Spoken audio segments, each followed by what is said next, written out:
자리에서 모두 일어나셔서 오늘 우리에게 주실 하나님 말씀을 같이 읽겠습니다. 창세기 5장 24절에서 6장 4절까지 말씀을 같이 읽겠습니다. 창세기 5장 25절에서 6장 4절 같이 읽겠습니다. 무드셀라는 187세에 라멕을 낳았고, 라멕을 낳은 후 780년일 자녀를 낳았으며 그는 969세를 향수하고 죽었더라. 라멕은 182세에 아들을 낳고 이름을 노아라 하여 가로되, 여호와께서 땅을 저주하심으로 수고로이 일하는 우리를 이 아들이 안위하리라 하였더라. 라멕이 노아를 낳은 후 595년을 지내며 자녀를 낳았으며 그는 777세를 향수하고 죽었더라. 노아가 500세 된 후에 셈과 함과 야벳을 낳았더라. 사람이 땅 위에 번성하기 시작할 때 그들에게서 딸들이 나니 하나님의 아들들이 사람의 딸들의 아름다움을 보고 자기들의 좋아하는 모든 자로 아내를 삼는지라. 여호와께서 가라사대, 나의 신이 영원히 사람과 함께하지 아니하리니 이는 그들이 육체가 됨이라. 그러나 그들의 날은 120년이 되리라 하시니라. 당시에 땅에 네피림이 있었고 그 후에도 하나님의 아들들이 사람의 딸들을 취하여 자식을 낳았으니 그들이 용사라 고대의 유명한 사람이었더라. 아멘. 자리에 앉으십시오.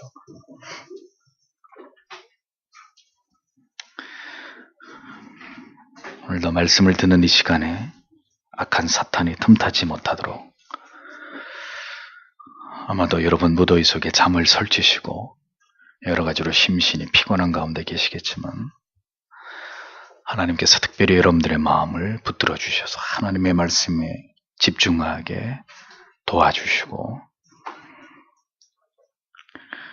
여러분들에게 필요한 말씀으로 하나님께서 찾아와 주시기를, 그리고 우리 어린 영혼들도 영의 귀가 열려져서 하나님의 말씀을 들을 수 있도록 온유한 마음으로 부모와 함께 예배할 수 있도록 하나님 붙들어 주시기를, 오늘도 이 말씀을 통해서 하나님을 배우는 은혜가 우리 모두에게 있기를 다 함께 기도하겠습니다. 이는 그들이 육체가 됨이라, 이런 제목으로 하나님의 말씀을 전하겠습니다. 300년간 하나님과 동행한 에녹을 하나님께서 데려가셨다는 것은 무엇을 우리에게 시사하는 것일까요? 천국에는 어떤 사람들이 들어가는 곳이겠습니까? 하나님과 영원히 함께 동거하면서 하나님과 친밀함을 맛보기를 앙모하는 자들이 들어가는 곳이 천국일 것입니다. 그러므로 하나님과 영원히 함께 할 준비가 되어 있고 영원토록 하나님의 이름을 찬양하며 경배할 마음의 준비가 다 되어 있는 자라야 하나님께로 돌아갈 수 있는 것이라면, 에녹은 이미 이 땅에서 그 모든 준비가 다 이루어진 자였기에 하나님께서는 죽음을 통과하지 않고 그를 하늘로 부르신 것이 아니겠는가, 이런 생각을 해봅니다. 에녹의 하나님과의 친밀한 동행, 비록 아직 이 땅에 있지만 이보다 더 하나님과 친밀할 수 없을 만큼 하나님과 동행한 에녹이었기에 하나님께서는 그를 산채로 데려가시는 매우 이례적인 일들을 행하신 것을 우리가 성경을 통해 봅니다. 이 땅에서 더 그를 다듬어야 할 어떤 이유가 없을 만큼 에녹은 하나님과 동행했던, 하나님이 보시기에 대단히 탁월한 믿음의 성도임에 틀림이 없었던 것이죠. 믿음의 조상인 아브라함도, 하나님께서 친구처럼 여기신 모세도 그렇게 하지 않으셨는데 에녹을 그렇게 산채로 데려가신 것을 보면 그가 하나님께 보인 경건과 믿음의 깊이가 얼마나 대단한지 가히 짐작조차 할 수 없습니다. 하나님과 함께 동행한다는 의미가 이렇게 큰 것이라는 것을 우리는 에녹을 통해서 오래 기억하면서 되새겨야 할 것입니다. 에녹의 기사 뒤로 무드셀라의 이야기가 이어지고 있습니다. 25절에서 27절을 다시 보면, 그리고 무드셀라가 187년을 살았다. 그때 그가 라멕을 낳았다. 그리고 무드셀라가 라멕을 낳은 후에 782년을 살았다. 그동안 그가 아들들과 딸들을 낳았다. 그리고 무드셀라의 모든 날들은 969년이었다. 그리고 그가 죽었다. 이렇게 기록하고 있습니다. 앞에서 기록된 셋의 계보에 등장하는 인물들과 동일한 패턴을 보여주고 있죠. 성경에서 가장 오래 장수한 인물 무드셀라. 그는 라멕을 낳았고 그 외 아들들과 딸들을 낳고 969세가 되던 해에 죽었다고 성경은 기록을 하고 있습니다. 그러면 바로 그 앞에 이야기하고 있는 에녹과 비교를 해볼 필요가 있죠. 365세를 살았던 에녹, 그리고 300년이나 그 가운데 하나님과 동행했다고 기록하고 있는 에녹에 비해서 무드셀라는 3배나 가까운 그런 인생을 살았던 자였습니다. 그런데 그에 대한 기록은 고작 라멕을 낳았고 그리고 1000년에 가까운 삶을 살다가 죽었다라는 기록이 전부입니다. 물론 무드셀라도 하나님을 경외하는 백성이었습니다. 그러나 그의 모든 삶이 하나님과 동행하는 하나님과 친밀한 삶이었다면 성경은 무드셀라 역시도 하나님과 동행했다고 기록했을 것입니다. 우리는 이러한 성경의 각기 차별된 기록의 방식을 통해서 한 가지 중요한 진리를 깨닫게 됩니다. 그것은 인생 중에서 가장 의미 있는 시간들은 하나님과 동행하는 시간이 전부일 뿐이라는 사실이죠.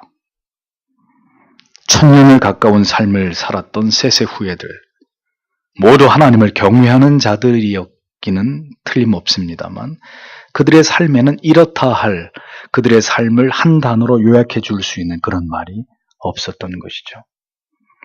그러나 비교적 다른 사람들보다 오랜 세월을 살지 못했지만 365년밖에 살지 않았지만 그 가운데 무려 300년을 하나님과 동행한 에녹, 그리고 하나님께 산채로 데려감을 당한 에녹과 그리고 가장 오랜 세월을 향수했지만 아들들과 딸들을 낳고 죽은 무드셀라를 성경은 이렇게 대비시켜 놓으면서 인생의 참된 가치가 무엇인지를 우리에게 교훈하고 있는 것을 볼 수 있습니다. 인생을 하나님과 더불어 밀도 있게 산 에녹이 참으로 귀한 인생임을 깨닫게 되는 이유가 여기 있는 것이죠. 오래 사는 것만이 축복이 아닙니다. 하나님과 동행하는 삶을 살아가는 것이 진정한 축복이라는 것을 성경은 우리에게 기억하라고 말씀하고 있는 겁니다. 무드셀라라는 이름은 메투, 사람이라는 뜻과 셀라, 창이라는 단어의 복합어로 창 던지는 사람이라는 의미입니다. 들판에서 열심히 창을 던지며 사냥을 하던 무드셀라, 그리고 헌신하다라는 이름의 에녹, 그 이름에서 알 수 있듯이 열심히 창을 던지는 사람과 하나님과 동행하는 일을 기뻐하면서 하나님께 헌신적이었던 인물 에녹 사이에는 분명한 차이가 존재했던 것을 알 수 있습니다. 다시 강조하지만 무드셀라도 셋의 후예로서 하나님을 경외하는 일에 최선을 다했을 것입니다. 그러나 그 일에 있어서 탁월함은 에녹을 따라갈 자가 아무도 없었다는 이야기입니다. 항상 성실한 사람이 있고 아주 탁월하게 성실한 사람이 있습니다. 에녹은 우리에게 더욱 탁월한 신앙을 가진 자가 되기를 독려하는 중요한 교훈이 되고 있는 것이죠. 1000년에 가까운 삶보다도 하나님과 동행했던 시간이 더 의미 있고 소중하고 더욱 하나님을 기쁘시게 하는 삶이었다는 것을 성경은 잔잔하게 에녹을 통해서 암묵적으로 묘사하고 있는 것을 볼 수 있습니다. 무드셀라에 이어서 라멕에 대한 기사가 이어지고 있습니다. 28절에서 31절을 보십시오. 그리고 라멕이 182년을 살았다. 그때 그가 아들을 낳았다. 그리고 그가 그의 이름을 노아라 부르면서 말하였다. 이가 여호와께서 저주하신 그 땅에서 우리 손의 일들과 수고들로부터 우리를 위로할 것이다. 그리고 라멕이 노아를 낳은 후에 595년을 살았다. 그동안 그가 아들들과 딸들을 낳았다. 그리고 람에게 모든 날은 777년이었다. 그리고 그가 죽었다. 라고 적고 있습니다. 노아의 이름의 뜻은 안식을 의미합니다.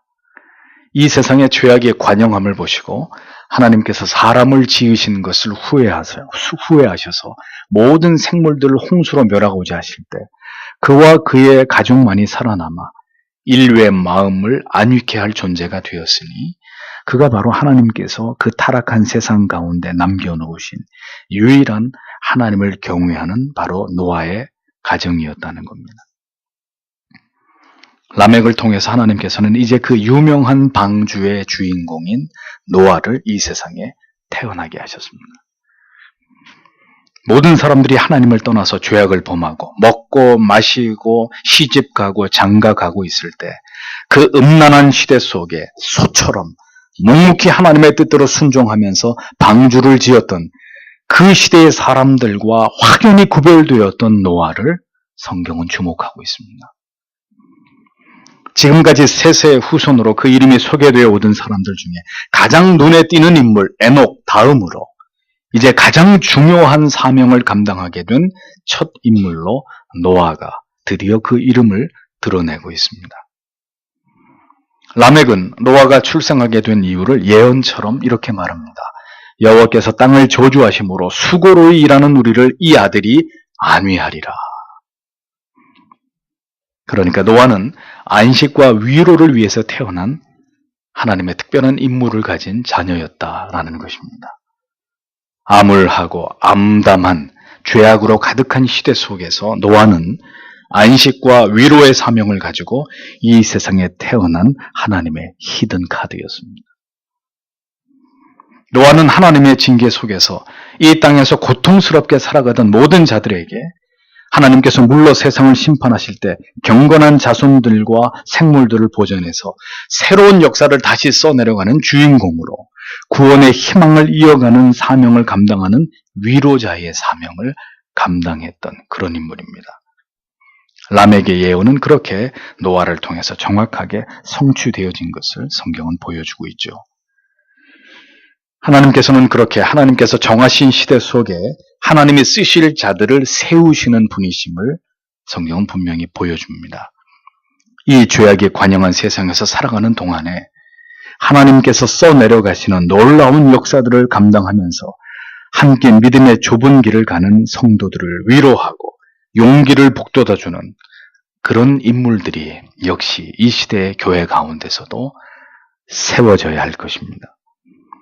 노아처럼 마지막 때에 하나님이 보시기에 출중한 경건한 사람으로 하나님의 심판이 임박한 시기에 다시 한번 하나님께서 주신 귀한 사명을 힘있게 감당해내는 그런 일꾼들이 서교 장로교회를 통해서 배출되기를 소망합니다. 암울하고 암담한 때에 하나님의 뜻을 받들어서 순종함으로 여전히 의인의 후손의 계보를 이어가는 귀중한 사명을 감당했던 노아처럼 적어도 한 시대 속에서 우리가 무엇을 위해서 살아가야 되고 어떤 사명을 감당해야 될지를 진지하게 고민하는 우리들이 되어야 합니다.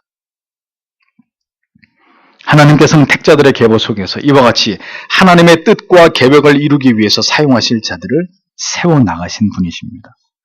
셋의 계보에서 라멕이 낳은 아들이 노아였고 그는 한 시대를 끝내고 새로운 시대를 여는 참으로 중요하고 귀한 사명을 감당한 하나님의 종으로 쓰임을 받습니다.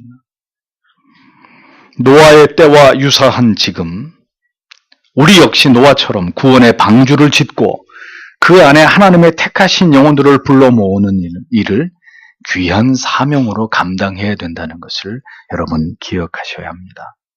이 악하고 패역한 시대 속에서 방주에 태울 영혼들을 찾고 그들을 이 배에 승선시키는 사명을 감당하고 있는 이 시대의 노아의 후예들이 바로 이 거룩한 구령의 사명을 맡은 우리들이라는 사실을 우리는 절대로 잊지 말아야 되는 것이죠.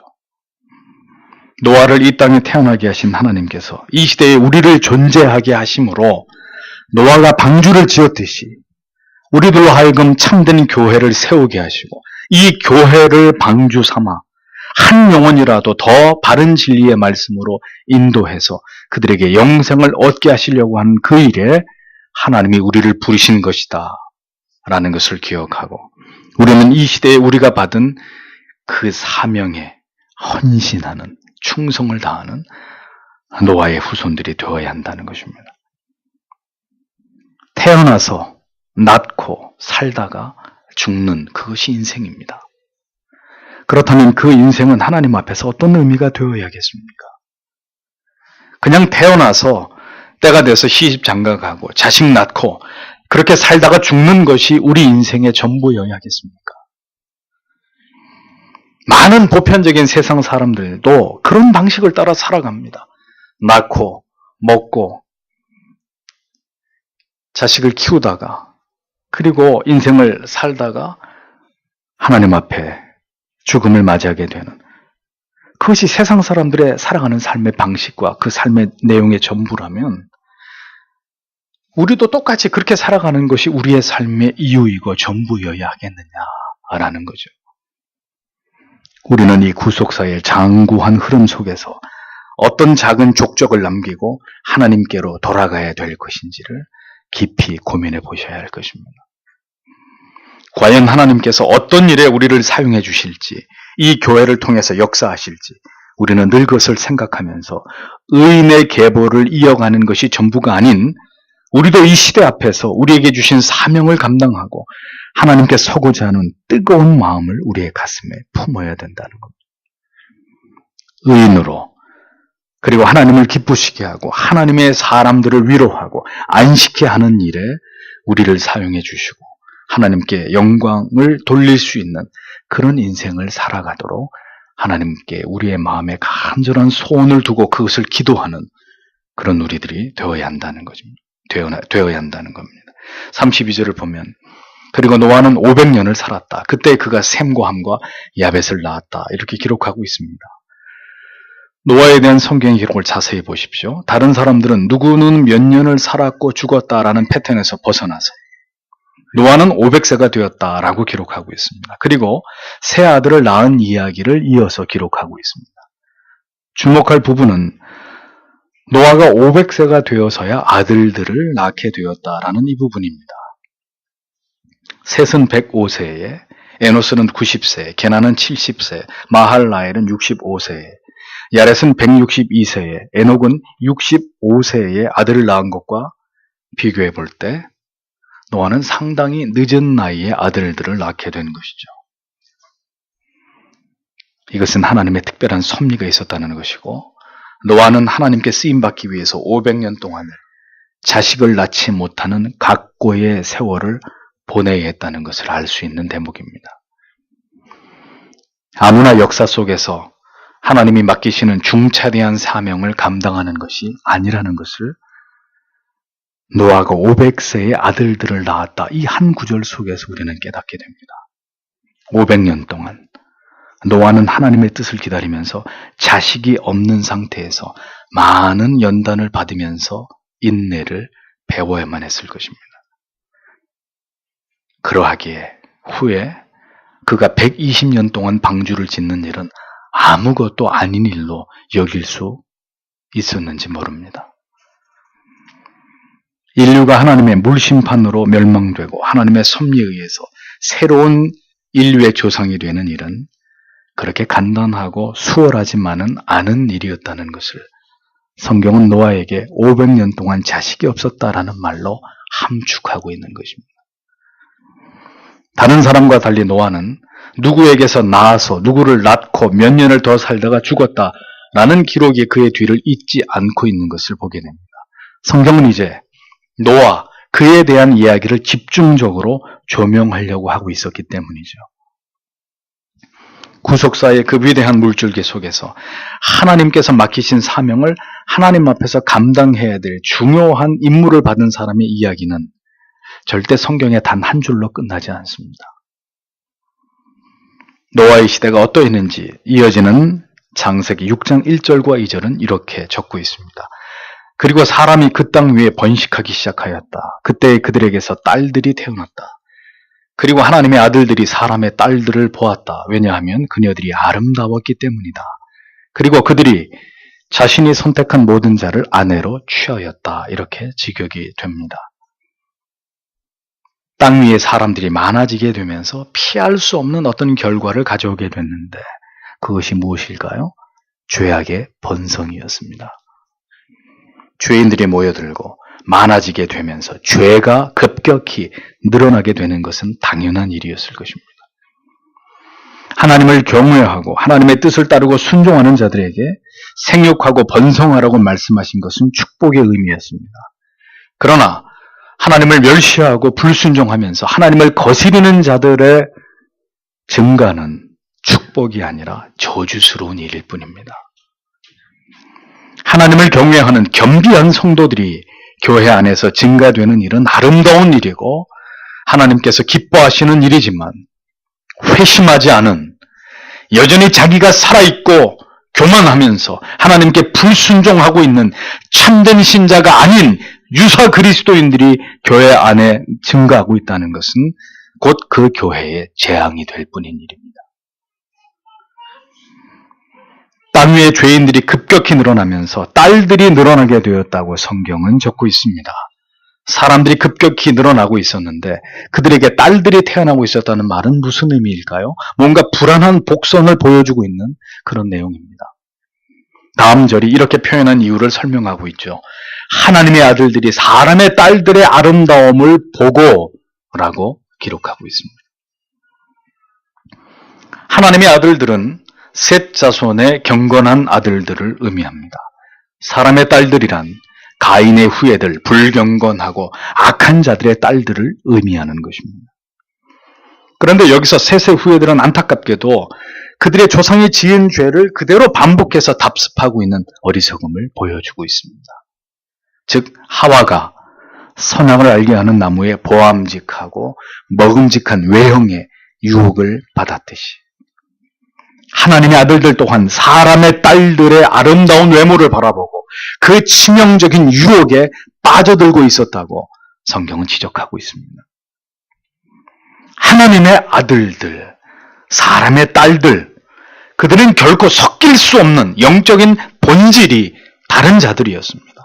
결코 하나가 될 수 없고 한 가족을 이룰 수 없는, 결혼을 생각해서는 안 되는 사이였습니다.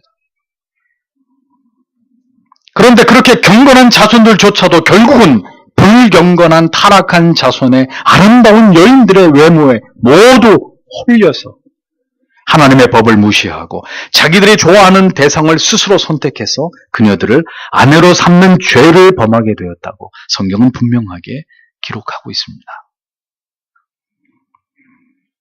셋의 후예들이 가인의 후예 중에 자기 멋대로 둘이나 아내를 취한 포악한 라멕과 한 통 속에 되어버리는 장면이 연출되고 있습니다. 인간은 처음부터 이렇게 보는 것을 통해서 많은 유혹에 넘어져 온 존재들입니다. 아담과 하와도, 그리고 하나님의 아들들도, 다윗도 모두 보는 것을 통한 유혹에 자기들을 내어준 자들이었습니다.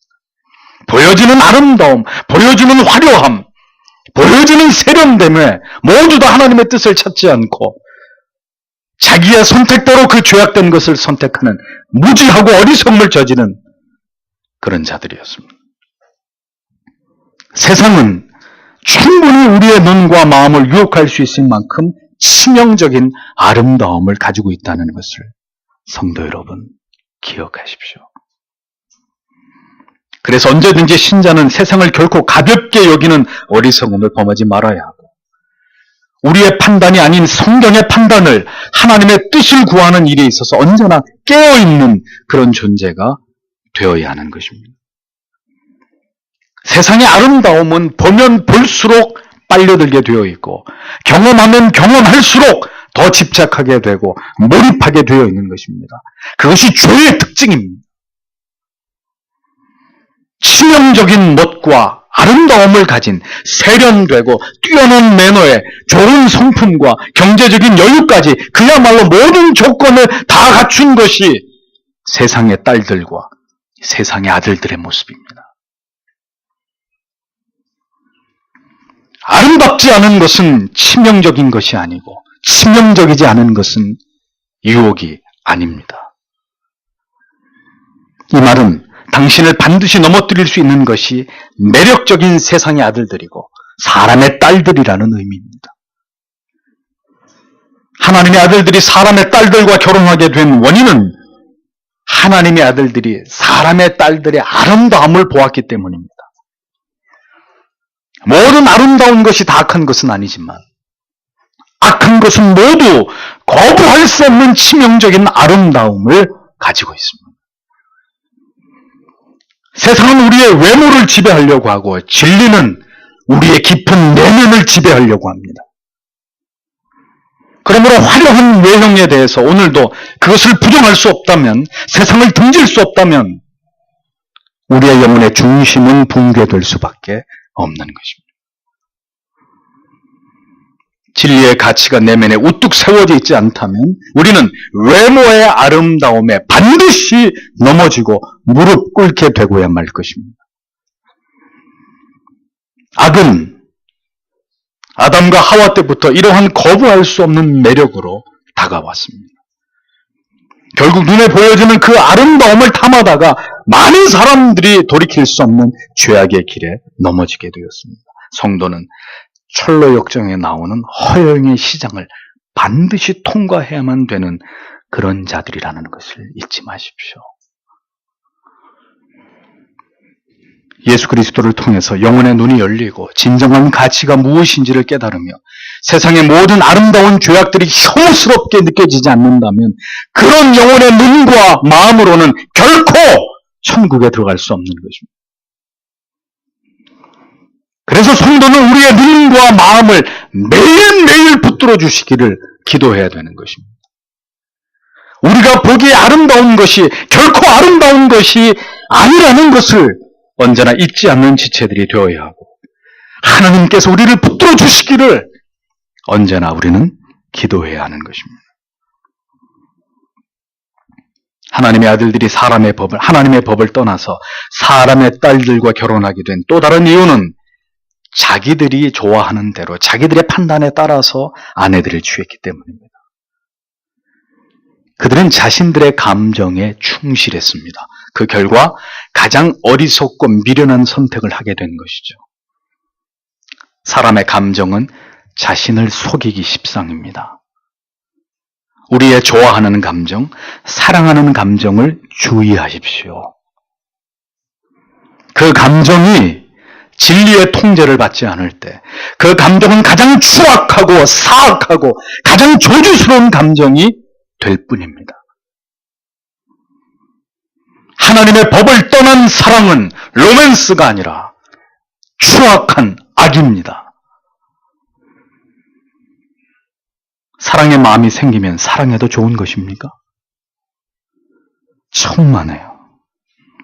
그렇게 자신의 감정을 합리화하고 그것을 행복이라고 주장하기 때문에 동성애가 합법화되는 것이고 간통죄가 폐지되는 것입니다.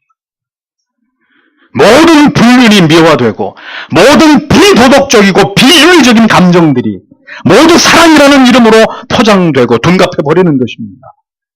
이것은 명백한 죄악입니다. 어찌 하나님의 아들과 딸들이 이 세상의 아들과 딸들과 사랑에 빠지는 것이 가하다는 말입니까? 어찌 그 사랑의 감정이 아름다운 것이고 정당한 것이 될 수가 있겠습니까?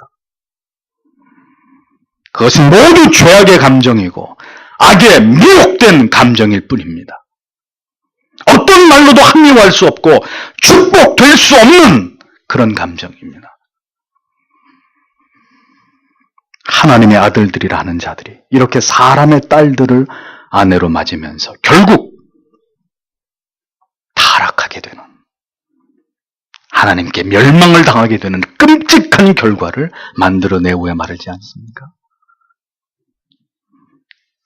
그들은 사람의 딸들을 아내로 맞이하면서 하나님께 절대로 묻지 않았습니다.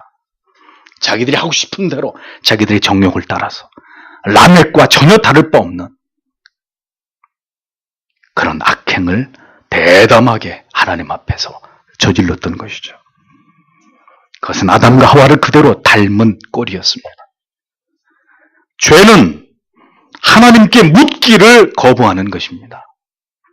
죄는 하나님의 뜻인지 그렇지 않은지를 살피기를 기피하는 것이 죄입니다.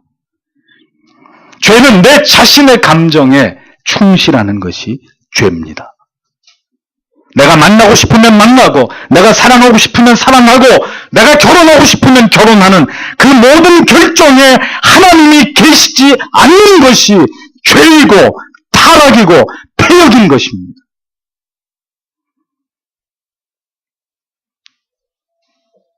신앙의 순수함을 버리는 것은 하나님의 구별된 백성들에게 있어서 가장 큰 죄입니다. 그것은 배도입니다. 배교입니다. 하나님께서는 어떤 경우에도 이방인들의 모든 것을 답습하거나 그것을 흉내내는 것이라 할지라도 하나님은 금하셨습니다.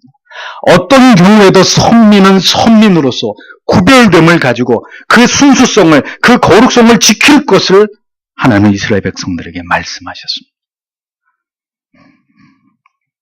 가장 큰 죄악은 스스로 신앙의 순수성을 파괴하고 세상과 죄와 혼합되는 것입니다. 진리와 비진리를 섞어버리는 것입니다. 믿음과 거짓 믿음을 붙여버리고 신자와 불신자를, 그리스도인과 유사 그리스도인을, 세상과 교회를 혼합시켜버리는 것입니다. 마지막 때인 마귀가 노리는 것이 바로 이것입니다. 거룩과 순수, 순결의 파괴를 통해서 모두를 뒤섞어버리는 것. 어디에도 진리가 존재하지 못하도록 통합시켜버리는 것이 마귀의 계략입니다. 모든 법과 제도가 바로 그것을 향해서 지금 빠르게 움직이고 있잖아요. 모든 차별과 구별을 지워버리고 모두 하나 되게 만드는 것. 그렇게 되면 진리는 매몰될 수 있을 것이라고 믿기 때문에 마지막 세상은 어떻게 해서든 진리를 지워버리려고, 이 절대적 진리를 무시하려고 혈안이 되어 있는 것을, 성도 여러분, 세상이 그렇게 우리에게 그것을 보여주고 있지 않습니까? 천지를 창조하시고 하나님께서 보시기에 좋았더라고 감탄하시던 세상은 이제 더 이상 아름답지 않은, 하나님이 보시기에 선하지 않은 상태로 전락해버렸습니다. 세상의 끝은 언제 도래할까요? 하나님의 아들들이 세상의 딸들과 이렇게 혼합되는 때입니다. 세상이 악해져서 주의 재림이 임하는 것이 아니라 신자들이, 구별된 하나님의 백성들이 그 구별됨을 잃어버리고 세상과 하나 될 때 주님은 속히 오시는 것입니다. 우리는 노아 홍수의 하나님의 심판을 통해서 다시 역사 속에서 재현되고 있는 하나님의 심판의 임박성을 매우 우려의 시선을 가지고 바라보아야 할 것입니다. 하나님께서 심판하시기로 작정하시는 때에 세상에서 일어나는 일들은 하나님의 아들들이 사람의 딸들을 아내로 삼는 이런 혼합과 통합의 거대한 시류를 형성하는 것이었다고 성경은 증언하고 있습니다. 절대 진리도 없고 절대 선도, 절대 도덕도 존재하지 않는 시대 속에서 교회의 역할과 기능은 이제 장렬하게 숨을 거둔 지 오래이고, 현대 교회는 앞다퉈서 세속적인 것들을 도입하고 세상을 닮아가려고 하는 어리석은 시도들에 열을 올리고 있습니다. 이것이 바로 하나님의 심판이 머지 않았다는 가장 뚜렷한 증거입니다. 이 지경까지 이르게 된 상황을 하나님께서 어떻게 평가하시는지를 주목해 보십시오. 3절에 그때 여호와께서 말씀하셨다. 나의 영이 사람 안에 영원히 거하지 않을 것이다. 왜냐하면 그가 육체이기 때문이다. 그리고 그의 날들은 120년이 될 것이다. 라고 적고 있습니다. 나의 신이 영원히 사람과 함께하지 아니하리니 라는 말씀의 의미가 무엇일까요? 이 말씀은 언제나 하나님을 배반할 뿐인 어리석은 인간들을 향한 하나님의 결별 선언입니다. 내가 너희의 생명을 취하겠다는 그런 의미에서부터 더 이상 너희 영혼과 함께하지 않을 것이라는 의미까지 결론적으로 하나님의 영이 사람들 안에 계속 머무시는 일로 인해서 더 이상 사람들과 다투지 않겠다는 그런 의미가 포함되어 있는 말씀입니다.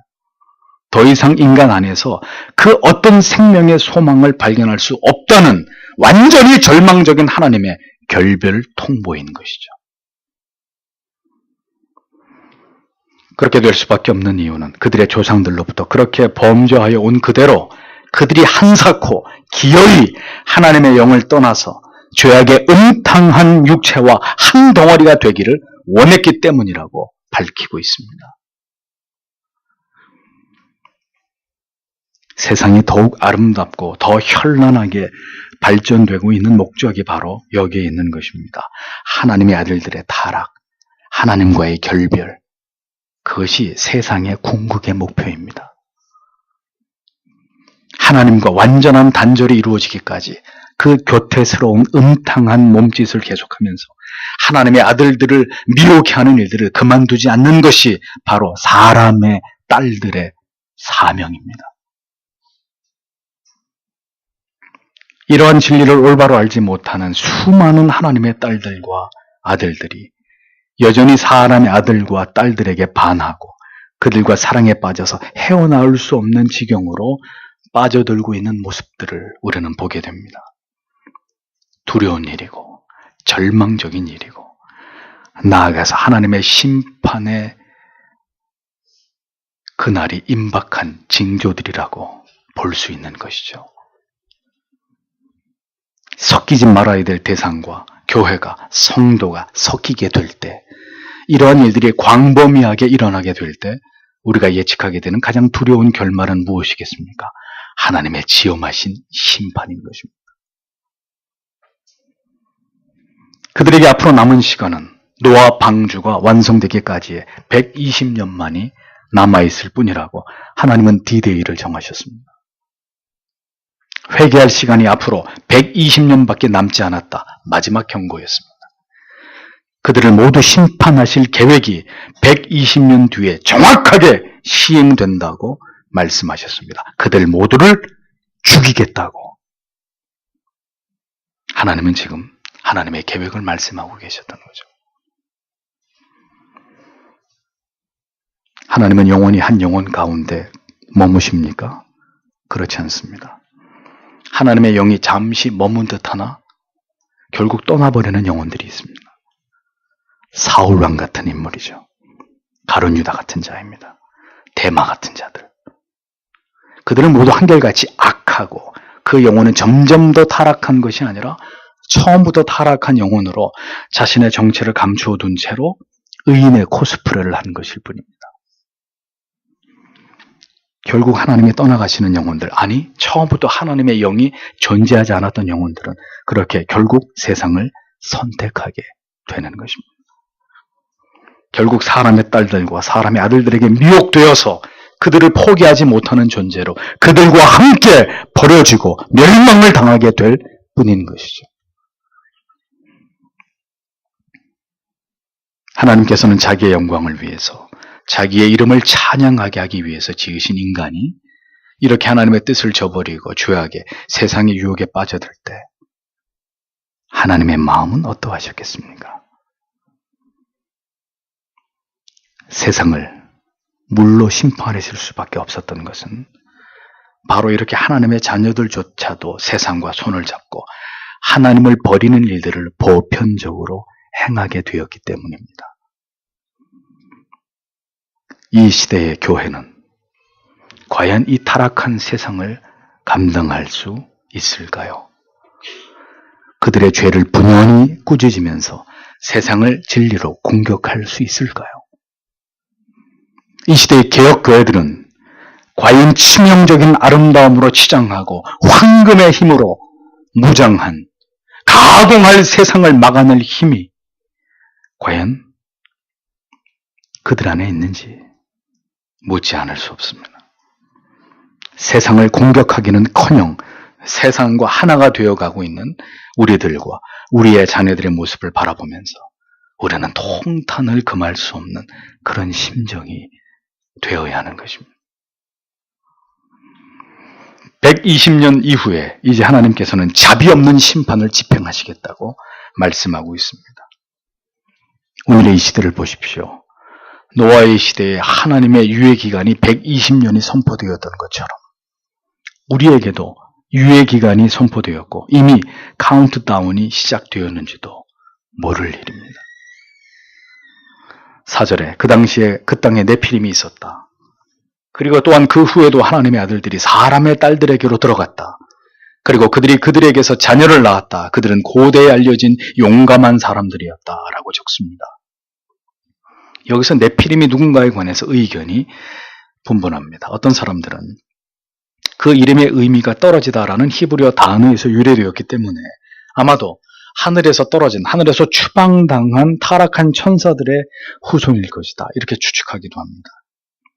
그러나 그러한 해석보다는 고대에 있었던 거인 족속들 또는 신체적인 특성만을 의미하는 것이 아니라 도덕적인 특성까지 암시하고 있는 것으로 이해할 때는 무법자, 난폭자 등으로 이해하거나 혹은 폭군들, 침략자 정도의 의미로 이해하는 것이 바람직한 해석이라고 보여집니다.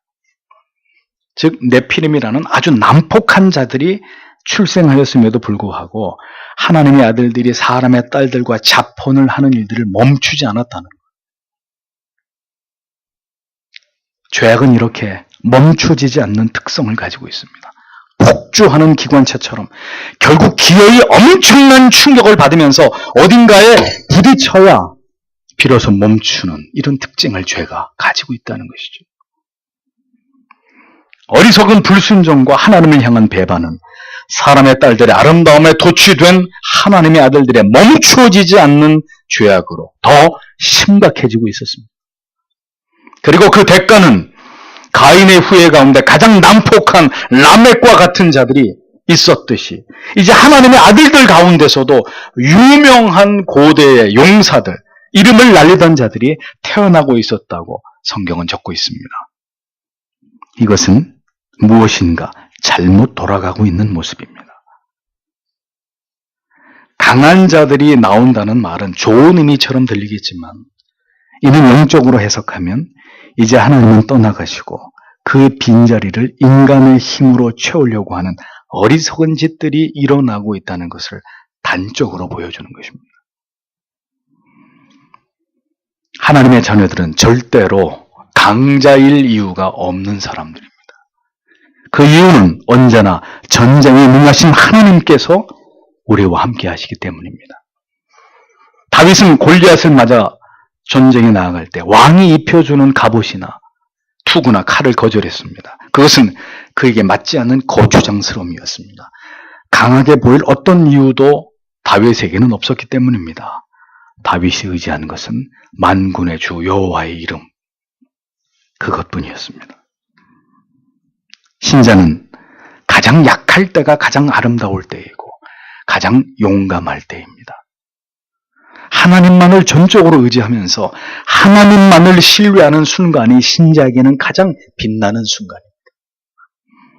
그래서 신자는 약함을 자랑하는 자들입니다. 그들에게 용사, 강자 이런 단어는 어울리지 않는 말들입니다. 신자들은 약자들입니다. 성경 어디에도 신자가 강자가 되려 했던 적이 없고 강자처럼 보이려고 했던 적도 없습니다.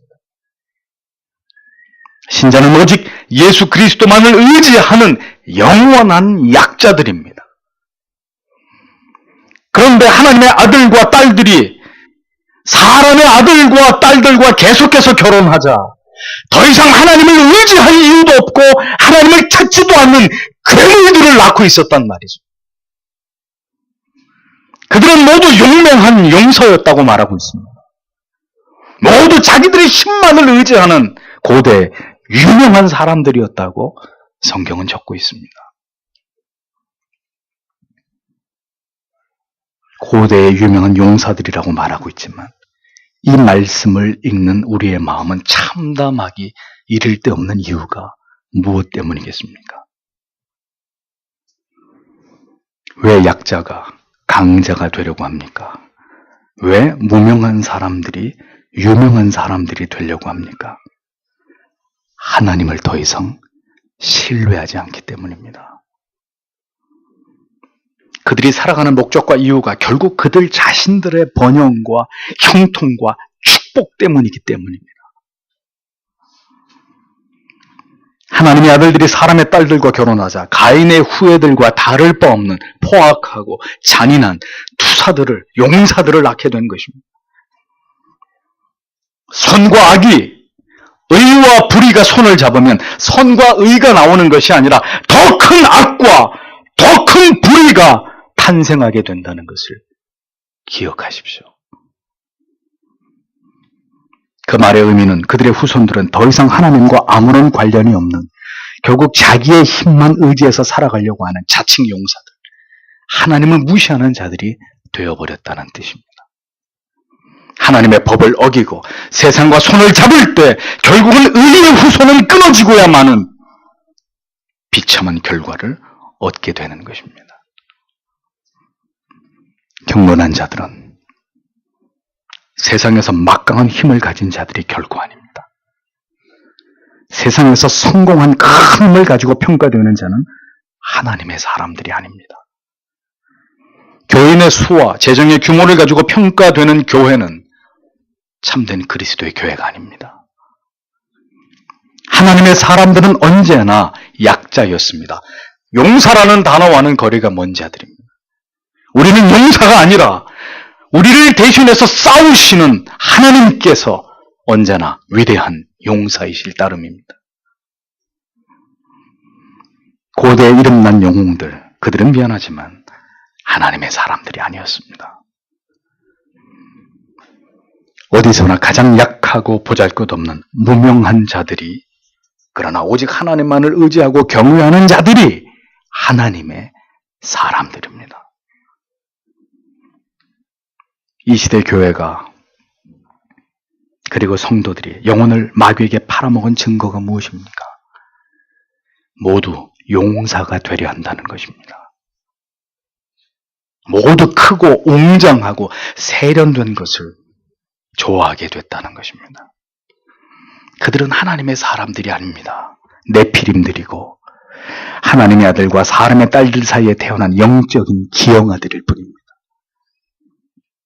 난폭하고 이기적이고 자기애로 충만한 영적인 기형아들, 비정상적인 거인들, 부자가 되고 싶어하는 자들, 유명한 자가 되고 싶어하는 그들이 바로 흡사 이 시대의 네피림의 후손들이고 악의 씨앗의 용사들의 후손들일 뿐인 것이죠.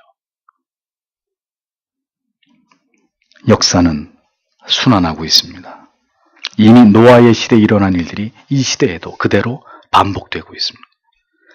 거룩과 순교는 무너졌고 전통을 지키면서 올바른 진리와 신학을 파수하는 자들은 소수에 지나지 않고 그들은 세상과 비교가 되지 않는 약자들로 살아가고 있습니다.